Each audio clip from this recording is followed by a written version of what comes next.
Hello, I'm doing a book review, and the book I want to review is My Friend Dahmer. Now, My Friend Dahmer is a graphic novel written and illustrated by Derf Backderf, and this was published in 2012. Now, of course, Derf is not his real name. His real name is John Backderf, but Derf is a nickname. Now, this is actually a memoir of Backderf's high school friendship with Jeffrey Dahmer, who, unbeknownst to Backderf and his friends at the time, would go on to become one of America's most notorious serial killers. Now, this graphic novel was adapted into a film of the same name in 2017, and actually the movie My Friend Dahmer was one of my top 5 favorite movies that came out last year. And this edition of the book I have is actually the movie tie-in edition, because right there on the cover is Ross Lynch, who played Dahmer in the film, and at the end of this book are some photos taken from the set of the movie.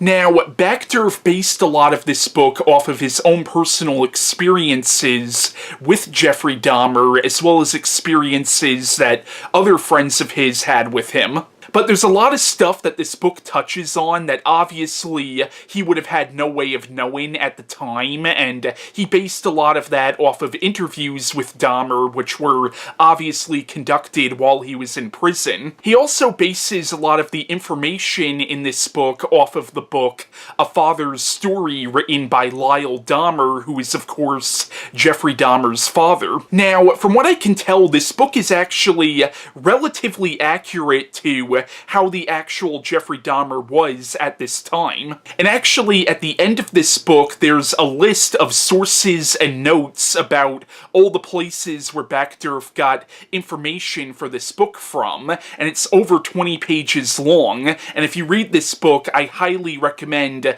reading these notes as well, because in a lot of ways, they're almost more fascinating than the book itself, and you get a lot of information from this list of notes. Now, the plot of My Friend Dahmer is it really follows Jeffrey Dahmer during his teenage years, and it's really about the factors in Jeff Dahmer's life at the time that might have led to him becoming a serial killer. And even though Backderf writes this book, and even though he is a character in this story, ultimately this is not Backderf's story, this is Dahmer's story. Now, in the novel, you see Jeffrey Dahmer as this troubled young man who really has no friends, and his way of making friends is by pretending he has cerebral palsy, which in reality is really fucked up, but that was his way of making friends, and this causes a group of kids, Backderf included, to think he's really funny, and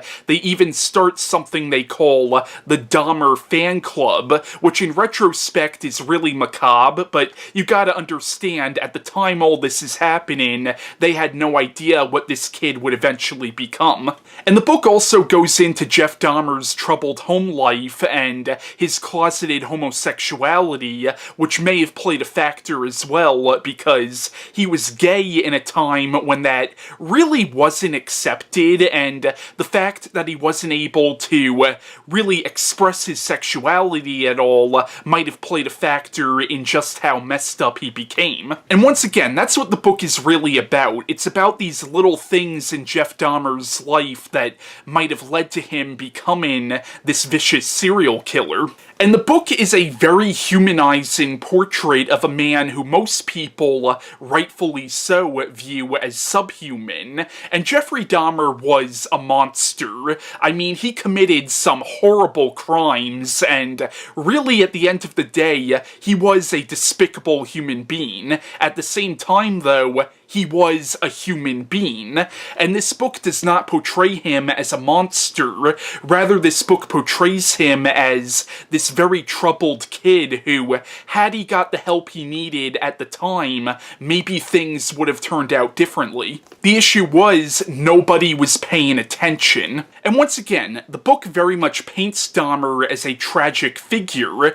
At the same time, though, it doesn't make excuses for the crimes that he eventually actually committed. And Jeffrey Dahmer, his crimes were despicable, especially if you listen to, like, I was watching some of the trial footage of Jeff Dahmer's trial, and I saw the testimonies of some of the family members of his victims, and it was genuinely heartbreaking to see the pain and anguish that this man caused. And if you actually listen to some of the things that he did to his victims, it's stomach churning. So his crimes can never be forgiven, in my opinion. At the same time, though, there were definitely factors that led to him becoming this monster. So the book very much sympathizes with him as a child, but it still doesn't make excuses for the monster that he eventually became. And Backderf outright says in the introduction for this book that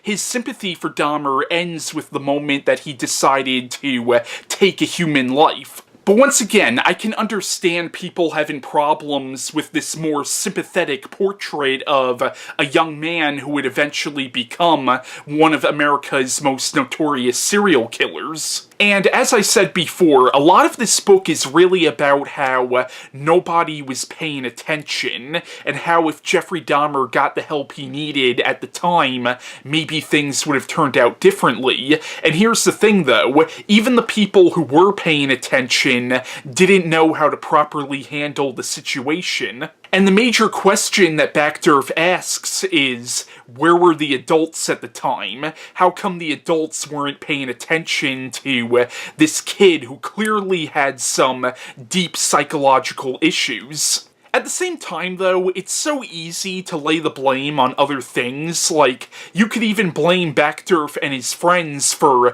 noticing that something was clearly wrong, but not really doing anything about it, not really speaking up. You could blame the teachers at his high school for not noticing that Jeff Dahmer was clearly drinking a lot more than a teenage boy should. You could also lay the blame on Jeffrey Dahmer's parents and the fact that they had a really nasty divorce at a time when he probably needed them the most. You could also blame the fact that Jeff Dahmer's mother, Joyce Dahmer, also had some psychological issues of her own. There's a lot of places you could lay the blame for what Jeffrey Dahmer eventually became, but ultimately, though, I think a lot of the blame also lies on Dahmer himself. And while this kid definitely needed help, I also think a lot of the responsibility lies on him, because maybe he should have asked for help or tried to seek help at the time. Granted, maybe he didn't really know how. That's also something to consider, and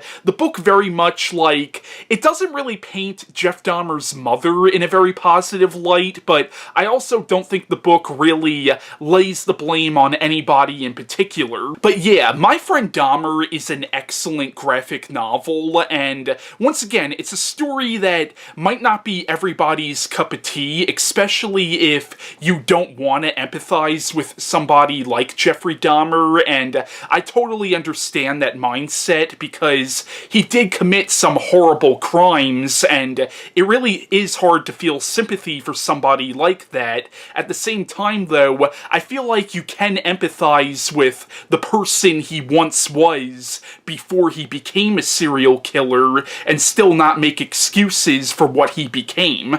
And not just is the book a great biography on Dahmer, but it's also a really interesting study on high school alienation, and it's also kind of a coming-of-age story in a weird, fucked up sort of way.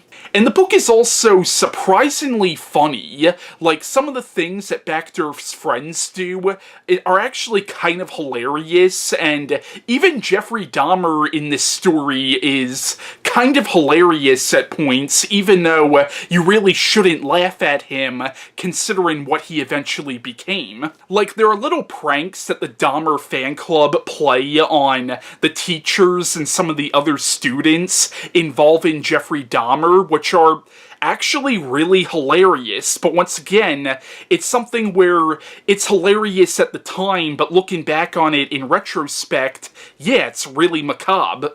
I also think the artwork in this graphic novel really adds something to the story, and the artwork is very cartoonish. Like, here's some examples of the artwork right here, and I'll admit, it's not really the kind of artwork that I think is appropriate for this kind of story. At the same time, though, it oddly fits the story even when it shouldn't. But once again, My Friend Dahmer I thought was an excellent book, and I highly recommend giving this book a read. Now, as I said before, this was made into the 2017 film of the same name, and I really, really loved the movie My Friend Dahmer. And the movie, it's fairly true to the book, however, the movie really sort of downplays Backderf's role in the story, and it actually adds a lot more details about Jeff Dahmer's home life. In that sense, the movie almost does the story better than the book does. It's kind of funny that I'm reviewing this book, which is a non-fiction book, because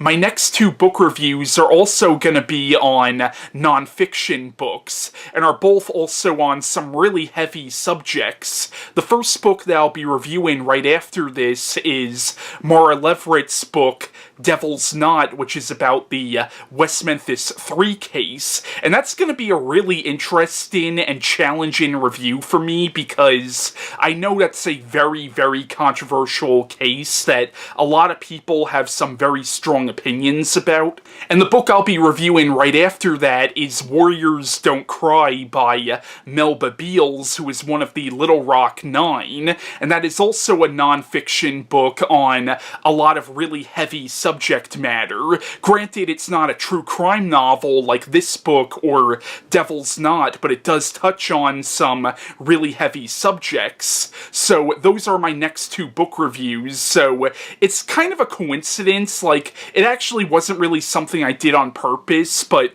coincidentally, the last three books that I've read have been non-fiction, so my next two book reviews will be Devil's Knot by Maura Leverett and Warriors Don't Cry by Melba Beals. So yeah, that was my review on My Friend Dahmer by Derf Backderf, and bye.